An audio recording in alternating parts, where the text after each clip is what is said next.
Pride and Prejudice, by Jane Austen. Chapter 15. Mr. Collins was not a sensible man, and the deficiency of nature had been but little assisted by education or society. The greatest part of his life having been spent under the guidance of an illiterate and miserly father, and though he belonged to one of the universities, he had merely kept the necessary terms, without forming at it any useful acquaintance. The subjection in which his father had brought him up had given him originally great humility of manner, but it was now a good deal counteracted by the self-conceit of a weak head, living in retirement, and the consequential feelings of early and unexpected prosperity. A fortunate chance had recommended him to Lady Catherine de Bourgh, when the living of Hunsford was vacant, and the respect which he felt for her high rank, and his veneration for her as his patroness, mingling with a very good opinion of himself, of his authority as a clergyman, and his right as a rector, made him altogether a mixture of pride and obsequiousness, self-importance and humility. Having now a good house and a very sufficient income, he intended to marry, and in seeking a reconciliation with the Longbourn family, he had a wife in view, as he meant to choose one of the daughters, if he found them as handsome and amiable as they were represented by common report. This was his plan of amends, of atonement, for inheriting their father's estate, and he thought it an excellent one, full of eligibility and suitableness, and excessively generous and disinterested on his own part. His plan did not vary on seeing them. Miss Bennet's lovely face confirmed his views, and established all his strictest notions of what was due to seniority, and for the first evening she was his settled choice. The next morning, however, made an alteration, for in a quarter of an hour's tete-a-tete with Mrs. Bennet before breakfast, a conversation beginning with his parsonage house, and leading naturally to the avowal of his hopes that a mistress might be found for it at Longbourn, produced from her, amid very complaisant smiles and general encouragement, a caution against the very Jane he had fixed on.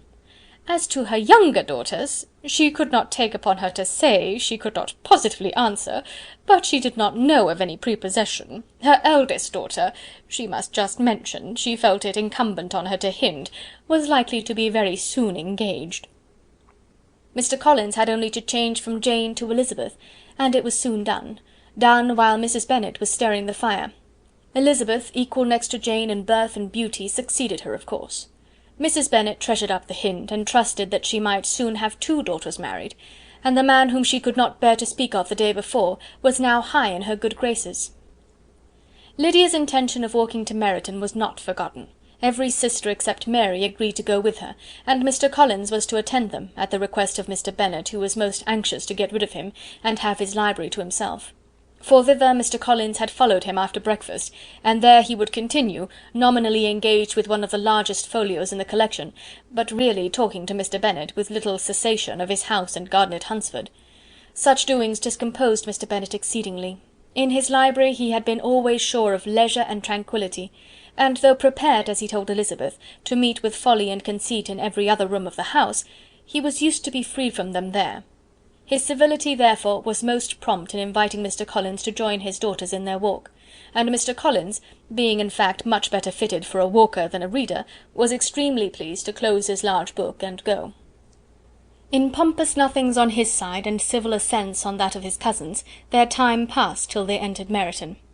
The attention of the younger ones was then no longer to be gained by him. Their eyes were immediately wandering up in the street in quest of the officers, and nothing less than a very smart bonnet indeed, or a really new muslin in a shop window, could recall them. But the attention of every lady was soon caught by a young man whom they had never seen before, of most gentlemanlike appearance, walking with another officer on the other side of the way. The officer was the very Mr. Denny concerning whose return from London Lydia came to inquire, and he bowed as they passed. All were struck with the stranger's air. All wondered who he could be, and Kitty and Lydia, determined if possible to find out, led the way across the street, under pretence of wanting something in an opposite shop, and fortunately had just gained the pavement when the 2 gentlemen, turning back, had reached the same spot.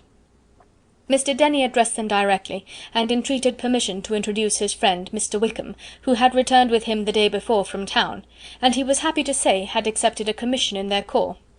This was exactly as it should be, for the young man wanted only regimentals to make him completely charming.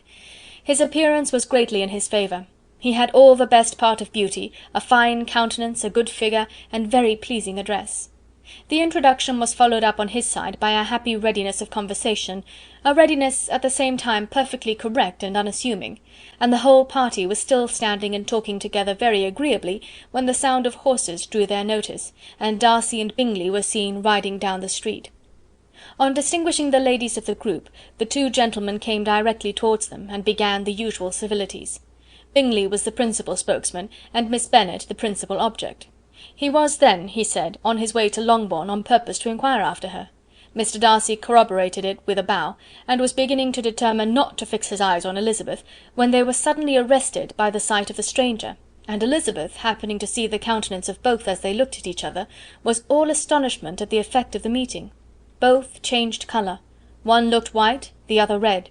Mr. Wickham, after a few moments, touched his hat, a salutation which Mr. Darcy just deigned to return. What could be the meaning of it? It was impossible to imagine. It was impossible not to long to know. In another minute Mr. Bingley, but without seeming to have noticed what passed, took leave and rode on with his friend. Mr. Denny and Mr. Wickham walked with the young ladies to the door of Mr. Phillips's house, and then made their bows, in spite of Miss Lydia's pressing entreaties that they should come in, and even in spite of Mrs. Phillips throwing up the parlour window and loudly seconding the invitation. Mrs. Phillips was always glad to see her nieces, and the two eldest, from their recent absence, were particularly welcome, and she was eagerly expressing her surprise at their sudden return home, which, as their own carriage had not fetched them, she should have known nothing about, if she had not happened to see Mr. Jones' shop-boy in the street, who had told her that they were not to send any more draughts to Netherfield, because the Miss Bennets were come away, when her civility was claimed towards Mr. Collins by Jane's introduction of him. She received him with her very best politeness, which he returned with as much more, apologizing for his intrusion without any previous acquaintance with her, which he could not help flattering himself, however, might be justified by his relationship to the young ladies who introduced him to her notice. Mrs. Phillips was quite awed by such an excess of good breeding, but her contemplation of one stranger was soon put to an end by exclamations and inquiries about the other, of whom, however, she could only tell her nieces what they already knew, that Mr. Denny had brought him from London, and that he was to have a lieutenant's commission in the shire. She had been watching him the last hour, she said, as he walked up and down the street, and had Mr. Wickham appeared, Kitty and Lydia would certainly have continued the occupation, but unluckily no one passed the windows now except a few of the officers, who, in comparison with the stranger, were become stupid, disagreeable fellows. Some of them were to dine with the Phillipses the next day, and their aunt promised to make her husband call on Mr. Wickham, and give him an invitation also, if the family from Longbourn would come in the evening. This was agreed to, and Mrs. Phillips protested that they would have a nice, comfortable, noisy game of lottery tickets, and a little bit of hot supper afterwards.